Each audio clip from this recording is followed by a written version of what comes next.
మన 4 వేదాలు, తర్వాత ఉపనిషత్తుల సారము, ఇంకా బ్రహ్మసూత్రాలు, భగవద్గీత, ఇవన్నీ కూడా వేదాలు, ఉపనిషత్తుల సారమే బ్రహ్మసూత్రాలు, భగవద్గీత. వీటిని ఈ మూడింటిని ప్రస్థానత్రయం అంటారు. ప్రస్థానం అంటే ఏంటి? మన ప్రయాణానికి ఈ 3 అవసరం అంటారు. ఏం చెప్పారు వీళ్ళు? నిజం చెప్పాలంటే మన ఋషులు వాళ్ళు ఉపనిషత్తు అంటే ఏంటి, వాళ్ళు భగవతత్వానికి దగ్గరగా ఉండి వాళ్ళు ఏం గ్రహించారు? కనపడకుండా ఉన్నటువంటి ఏదో ఒక శక్తి నుంచి, ఆ శక్తికి పేరు, ఊరు, నామం ఏమీ లేవు, మనం ఇలా ఉంది అని దాన్ని చూసే పరిస్థితుల్లో మన మనుషుల్లో లేవు. అందుకని అలాంటి దాంట్లో నుంచి ఒక ప్రకృతి అంతా వ్యక్తమైంది అన్నారు. ప్రకృతి అంటే ఎవరు? మనం కూడా ప్రకృతే. పంచభూతాలు ప్రకృతే. మన మనసు, మన బుద్ధి, అహంకారం కూడా ప్రకృతే. కాకపోతే ఏంటి? మన దగ్గర ఒక ప్రాణం ఉంది కదా. మనమంటే మనం కాదు, ఏ జీవి దగ్గరైనా ప్రాణం ఉంది కదా. ఆ ప్రాణాన్ని ఏమన్నాడు? దాని జీవ చైతన్యం అన్నాడు. చైతన్యం అంటే ఏం లేదు. చైతన్యం అంటే జ్ఞానం అనండి, శక్తి అనండి, ఏమన్నానండి. ఇవన్నీ ఎక్కడివి? ఆ కనపడకుండా ఉన్నటువంటి శక్తిలో నుంచే వచ్చాయి.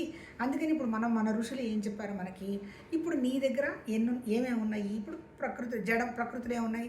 పంచభూతాలు, నేల, నీళ్ళు, అగ్ని, వాయువు, ఆకాశం, అవన్నీ తీసి వాటిట్లో ఏ లక్షణాలు అయితే ఉన్నాయో నీ దగ్గర కూడా అవే లక్షణాలు ఉన్నాయి. అందుకనే వాటిని పంచకోశాలు అన్నారు. ఆ తర్వాత ఏంటి? చక్రాలు అన్నాడు. చక్రం అంటే ఏంటి? వృత్తి అని అర్థం. మూలాధార, స్వాధిష్టాన, మణిపూరక, అనాహత, ఆజ్ఞ, అనాహత, విశుద్ధ, ఆజ్ఞ, సహస్రార చక్రాలు అన్నాడు. అంటే ఏంటి? ఆ భగవతత్వ శక్తి మన దగ్గర ఇట్లా ఉన్నది అని అంటాడు. చక్రం అంటే వృత్తి అంటే ఆలోచన, అంతకంటే ఇంకేం లేదు. ఇప్పుడు వాళ్ళు ఏం చెప్పదలుచుకున్నారు? ఇప్పుడు నీ దగ్గర ముఖ్యంగా 2 ఉన్నాయమ్మా. ఏమున్నాయి? నీ దగ్గర ఒక ప్రాణం ఉంది, ప్రాణశక్తి. రెండోది ఏముంది? నీ దగ్గర ఒక జ్ఞానం ఉంది అన్నాడు. జ్ఞానం అంటే ఏంటి? మన మనస్సు, ఆలోచనలు. దాన్ని మనం హార్డ్వేర్గా కనుక తీసుకుంటే అది బ్రెయిన్, సాఫ్ట్వేర్గా తీసుకుంటే మనసు. అట్లాగే మన హృదయం ఉంది. హృదయం అంటే హార్డ్వేర్గా తీసుకుంటే హృదయం, మళ్ళీ సాఫ్ట్వేర్గా తీసుకుంటే ప్రాణం. అందుకని మన ఋషులు ఎప్పుడో చెప్పింది ఏంటి? నీ మనసుకేమో మంచి పిచ్చి జ్ఞాపకాలని తీసేసి మంచి జ్ఞాపకాలు ఇవ్వు. ఏది? నీ బ్రెయిన్కి, నీ మనసుకి.